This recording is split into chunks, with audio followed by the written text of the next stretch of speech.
see, my horse and all of the horses have still their halters on. That's because if there's an accident or we need to stop, we can tie them to trees. Okay? Yeah. Yes. Now sit gently. Perfect. Okay. So I'm just gonna make a quick knot. Careful. There we go. Those are your reins. പാണ്ടിപ്പടയിൽ പറയുന്നതല്ലേ ഇത് ഇന്ത്യക്കാർ വിട്ട പകരം പോലെ എങ്ങോട്ടോ ഒക്കെ പോകുന്നു. പക്ഷെ കൊള്ളാം, ജോർജിന് പേടിയാവുന്നുണ്ട് റൈഡായി.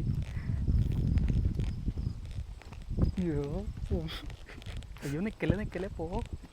Oh, he's just pooping. Okay.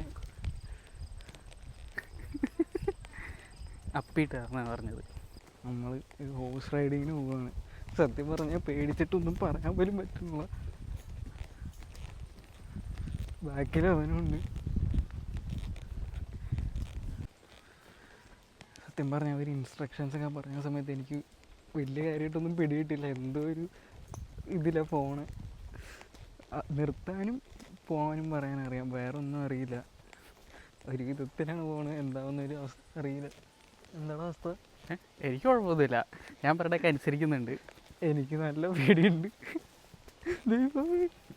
ഈ ഫോണും വെച്ചുകൊണ്ട് ഇങ്ങനെ വ്ളോഗ് ചെയ്യാനും കുറച്ച് പാടാം. ഞാൻ പിന്നെ പഠിപ്പിച്ചായതുകൊണ്ട് പറഞ്ഞതല്ല എനിക്ക് മനസ്സിലായി. എനിക്ക് അവർ പറയണ സമയത്ത് മറ്റേ ബാഹുബലിയിൽ കാളകേൻ്റെ അവസ്ഥ എന്താ പറയണ ഒന്നും തലക്കേറുണ്ടായിരുന്നില്ല. കാരണം കുതിരേനെ കണ്ടപ്പോൾ തന്നെ എനിക്ക് എന്താണ് ഈ കുതിര, ആ കുതിരയുടെ ബാക്ക് നോക്കി പോകുന്നത് നല്ല പേടിയായി. No, I'm not from Canada. Okay. I'm from France. Sorry? I'm from France. Oh, okay. Yeah. So do you go to college over there? Yeah. Oh, okay, nice. Yeah. I'm just here for like the summer. That's all. Oh, okay, nice. Yeah. Like, are you here like every summer? No, it's actually my first summer here. Oh, okay. Yeah. Is it the first time that you came riding here? Yeah, Oh, nice. I came to know about this place through my friends. Okay. Yeah, they were here, and so I always wanted to try it. I only seen like videos on YouTube and like, you know, Really? Instagram. Yeah, I didn't know there was one like nearby, to North Bay. Ooh. Well, yeah, we are here. ഇറക്കം ഇറങ്ങുമ്പോൾ അവർ പറഞ്ഞത് shoulder ബാക്കിലോട്ട് ചെറുതായിട്ട് മെല്ലെ പുള്ള് ചെയ്യുക, എന്നിട്ട് കാല് ഇത്തിരി പുറത്തോട്ട് തള്ളി വയ്ക്കുക. പിന്നെ പുല്ലൊക്കെ തിന്നാൻ പോകുമ്പോൾ ഇതേപോലെ ഇങ്ങനെ ചെറുതായിട്ട് സൈഡിലേക്ക് ഇങ്ങനെ വലിക്കാനാണ് പറഞ്ഞത്. അത് ഇതിനൊരു സൈഡ് വലിവുണ്ട് ചെറുതായിട്ട്. ഞാൻ ശരിക്കും എൻജോയ് ചെയ്യുന്നുണ്ട് കേട്ടോ. അത് ഒരു പുതിയൊരു എക്സ്പീരിയൻസാണ് എനിക്ക്. ലൈക്ക് ഞാൻ കുറേ നാളായിട്ട് ചെയ്യണം എന്ന് വിചാരിച്ചുകൊണ്ടിരുന്നൊരു പരിപാടിയാണിത്. ഞാൻ ഇങ്ങനെ വീഡിയോസ് മാത്രമേ കണ്ടിട്ടുള്ളൂ ഇൻസ്റ്റയിലൊക്കെ. എനിക്ക് ആനിമൽസിനൊക്കെ ഭയങ്കര ഇഷ്ടമാണ്. ഹോഴ്സ് റൈഡിങ് എനിക്ക് ചെയ്യണമെന്ന് ഒരുപാട് നാളായിട്ട് വിചാരിക്കുന്നൊരു കാര്യം. പണ്ട് നമ്മൾ മറ്റേ കുതിരയിലൊക്കെ കയറിയത് നമ്മൾ ഊട്ടി അവിടെയൊക്കെ പോകും, കൊടൈക്കനാലൊക്കെ പോകുമ്പോൾ അത് പക്ഷേ അവർ നമ്മളെ ചുമ്മാ നമ്മളതിനകത്ത് മുകളിൽ കയറി ഇരിക്കുന്നു, എന്നിട്ട് മെല്ലെ പിടിച്ച് നടത്തിക്കണമെന്നല്ലേ ഉള്ളൂ. നമ്മൾ സ്വന്തമായിട്ട് അങ്ങനെ റൈഡ് ചെയ്തിട്ടില്ലല്ലോ. അത് ആദ്യമായിട്ടായിരിക്കും ഞാൻ ഇവിടെ വന്ന് ഇപ്പോഴാണ് ചെയ്യുന്നത്. അത് ഞാനും കണ്ടിട്ട് കൊടൈക്കനാലല്ലേ. ചിലവരിങ്ങനെ ഫോട്ടോ ഒക്കെ എടുക്കാൻ വേണ്ടി ഇങ്ങനെ കയറും. അല്ലാണ്ട് എനിക്കും ഇതുവരെ ഞാൻ ഫസ്റ്റ് ടൈമാണ് കുതിരയിൽ പോകുന്നത്, ഫസ്റ്റ് എക്സ്പീരിയൻസ്. നല്ല രസമുണ്ട് ഇതുവരെ. എങ്ങോട്ട് എങ്ങനെയാണെന്ന് കണ്ടറിയാം. ഇതിൻ്റെ ആണെങ്കിൽ ടെക്നിക്കൽ വശങ്ങളൊന്നും എനിക്ക് വലിയ ഐഡിയ ഒന്നും ഇല്ലായിരുന്നു. ഞാനൊന്നും നോക്കിയിട്ടില്ലായിരുന്നു. പക്ഷേ ഇപ്പോൾ പുള്ളിക്കാരി ഗൈഡ് നമ്മുടെ കൂടെ ഉണ്ട്. അപ്പോൾ ആ പുള്ളിക്കാരി പറഞ്ഞതിനനുസരിച്ച് എല്ലാം ഇതുവരെ സ്മൂത്തായിട്ട് പോകുന്നുണ്ട്.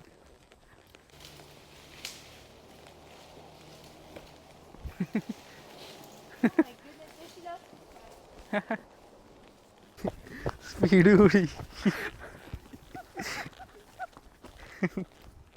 ഒന്ന് ഷോക്കായി. ഇത്തിരി ബാക്കിലായപ്പോൾ ഞാൻ ഒന്ന് സ്പീഡ് കൂട്ടിയതോ. ഇങ്ങനെ സ്പീഡ് കൂട്ടരുത് മോനെ, നീ ഇങ്ങനെയൊന്നും ചെയ്യല്ലേ.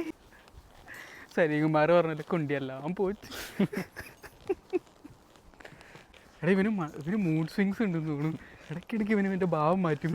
ഇടയ്ക്ക് സ്പീഡ് കൂട്ടും, ഇടയ്ക്ക് നിൽക്കും, ഇടയ്ക്ക് പുല്ല് തിന്നും. മഴ പെയ്യാൻ തുടങ്ങി. ഒരിക്കലും ഇത്രയും ദിവസം ചൂടായിരുന്നിട്ട് ഇന്ന് തന്നെ മഴ പെയ്ത്. അതും ഇന്ന് ഫുള്ള് ചൂടായതുകൊണ്ടാണ് വൈകുന്നേരം വരാമെന്ന് വെച്ചത് തന്നെ. ഇന്ന് മഴ പെയ്യുന്ന പോലും കണ്ടില്ലായിരുന്നു. അപ്പോൾ ഞാൻ നമ്മുടെ ഗൈഡിനടുത്ത് ഇങ്ങനെ സംസാരിച്ചുകൊണ്ടിരിക്കുകയായിരുന്നു. അപ്പോൾ ഞാൻ വിചാരിച്ച പുള്ളിക്കാരി ഇവിടുത്തെ ആയിരിക്കും. എന്നൊക്കെയാണ് വിചാരിച്ചുകൊണ്ടിരുന്നത്. അതെ അതെ. പുള്ളിക്കാരി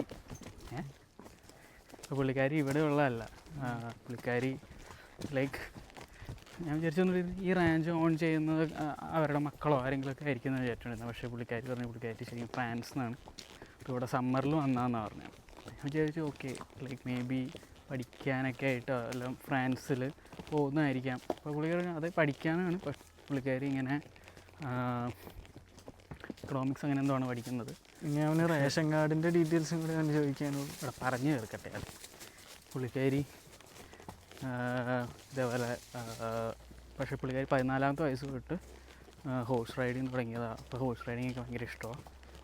കാനഡയ്ക്ക് പുള്ളിക്കാരി സമ്മറിൽ മാത്രമേ ഉള്ളൂ ഇവിടെ. അത് കഴിഞ്ഞ് പുള്ളിക്കാരി ഇങ്ങനെ തിരിച്ച് പഠിക്കാൻ പോകും. പക്ഷേ ഓരോ സമ്മറിലും പുള്ളിക്കാരി ഓരോ സ്ഥലത്തായിരിക്കും. ഇതല്ല ഇപ്പോൾ ഇവിടെ ഞാൻ വിചാരിച്ചു അപ്പോൾ ഇവിടെ ജോലി പോലെയാണെന്ന് വെച്ചപ്പോൾ അതേന്ന് പറഞ്ഞു. പക്ഷേ പുള്ളിക്കാരി പേ കിട്ടുന്നില്ല. ബട്ട് പുള്ളിക്കാരി ഇവിടെ നിൽക്കണേനും ഫുഡിനും പൈസ കൊടുക്കണം. ഇറ്റ്സ് മോർ ലൈക്ക് ഇങ്ങനെ അവർക്ക് ആ ഒരു ഇഷ്ടമുള്ളതുകൊണ്ടാണ് തോന്നുന്നു, ആ ഹോഴ്സ് റൈഡിങ് ഇഷ്ടമുള്ളതുകൊണ്ടാണ് തോന്നുന്നു. പേ കിട്ടത്തില്ല എന്ന് പറഞ്ഞപ്പോൾ ഞാൻ ബന്ധപ്പെട്ടു പോയി. അപ്പോൾ പുള്ളിക്കാരിക്ക് ഞാൻ ചോദിച്ചു, അപ്പം വിചാരിച്ചു പുള്ളിക്കാരിക്ക് ഇപ്പോൾ ഹോഴ്സൊക്കെ ഉണ്ടാവും എന്ന് വിചാരിച്ചപ്പോൾ പേര് പറഞ്ഞു പുള്ളിക്കാരി ഇങ്ങനെ എപ്പോഴും ഇപ്പോൾ ഈ സമ്മർ ഇവിടെയാണെന്നുണ്ടെങ്കിൽ അടുത്ത സമ്മർ വേറെ സ്ഥലത്തായിരിക്കും. അപ്പോൾ ആ ഒരു ഇത് ഉള്ളതുകൊണ്ട് ഇങ്ങനെ ഫ്രീക്വൻ്റായിട്ട് ട്രാവൽ ചെയ്യുന്നതുകൊണ്ട് ഹോഴ്സ് പുള്ളിക്കാരി സ്വന്തമായിട്ടില്ല. ബട്ട് പുള്ളിക്കാരി ഫ്രാൻസിൽ പുള്ളിക്കാരിക്ക് ഹോഴ്സ് റൈഡിങ് ഉണ്ട്.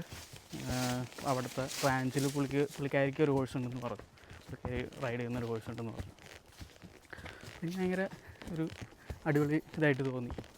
ലൈക്ക് ഓരോ കൊല്ലവും ഓരോ സ്ഥലത്ത്, ഓരോ വെക്കേഷന് ഓരോ സ്ഥലത്ത്. അപ്പോൾ ഞാൻ വിചാരിച്ചു ഇതേപോലെ ഒരു ഇവിടെ എങ്ങനെ എത്തിപ്പെട്ടു എന്ന് വെച്ചാൽ പുള്ളിക്കാരി പറഞ്ഞു ലൈക്ക് വൈ നോട്ട്.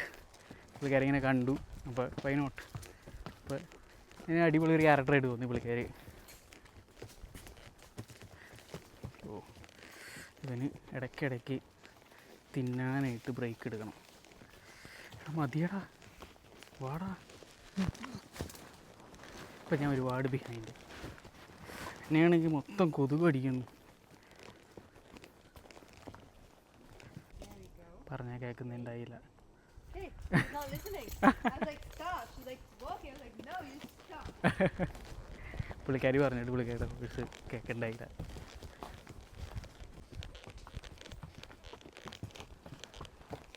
വാവ്.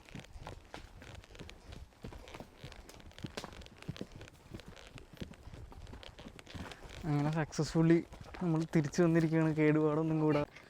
ഇവിടുന്ന് ഇറങ്ങുന്നതൊരു പ്രത്യേക മെത്തേഡിൽ കൂടെയാണ് ഇറങ്ങുന്നത്. പുള്ളിക്കാരി ലൈക്ക് ഫുൾ സേഫ് ആവാൻ വേണ്ടിയിട്ട് ഇങ്ങനെ പറഞ്ഞു. അപ്പോൾ നമ്മൾ മറ്റേ കാല്, അതായത് നമ്മുടെ റൈറ്റ് ലെഗ് എടുത്തിട്ട് നമ്മുടെ ബെല്ലി സാഡിൽ വെക്കുന്ന പോലെ, എന്നിട്ട് നമ്മൾ മറ്റേ കാലെടുത്തിട്ട് അത് ലെഫ്റ്റ് ലെഗ് എടുത്ത് നമ്മൾ സ്ലൈഡ് ചെയ്ത് ഡൗൺ ചെയ്യണം. അല്ലാന്നുണ്ടെങ്കിൽ കുതിര ചിലപ്പോൾ പാനിക്കാവും. നമ്മൾ വേറെ രീതിയിൽ ഇറങ്ങി ചിലപ്പോൾ നമ്മൾ ഇറങ്ങുന്ന പ്രോസസ്സിൽ ചിലപ്പോൾ കുതിര പേടിച്ച് കഴിഞ്ഞാൽ ചിലപ്പോൾ ഓടും. അപ്പോൾ നമ്മൾ ചിലപ്പോൾ താഴെ ഇടാൻ ചാൻസ് ഉണ്ട്. അപ്പോൾ എനിക്ക് ജോർജ് എങ്ങനെ ഇറങ്ങണേന്ന് എനിക്കൊന്ന് കാണണം. ഞാൻ അതിന് വേണ്ടി വെയിറ്റ് ചെയ്യുക. Okay, you ready? ഇവിടെ നിന്നാണ് ഈ ഹോസ്പിറ്റൽ അടുത്തൊന്നുമില്ല. Take this foot off. North വരെ പോകണം, അരമണിക്കൂർ Okay, now swing your leg over. And then put your belly into the saddle. There you go. Perfect. Yeah.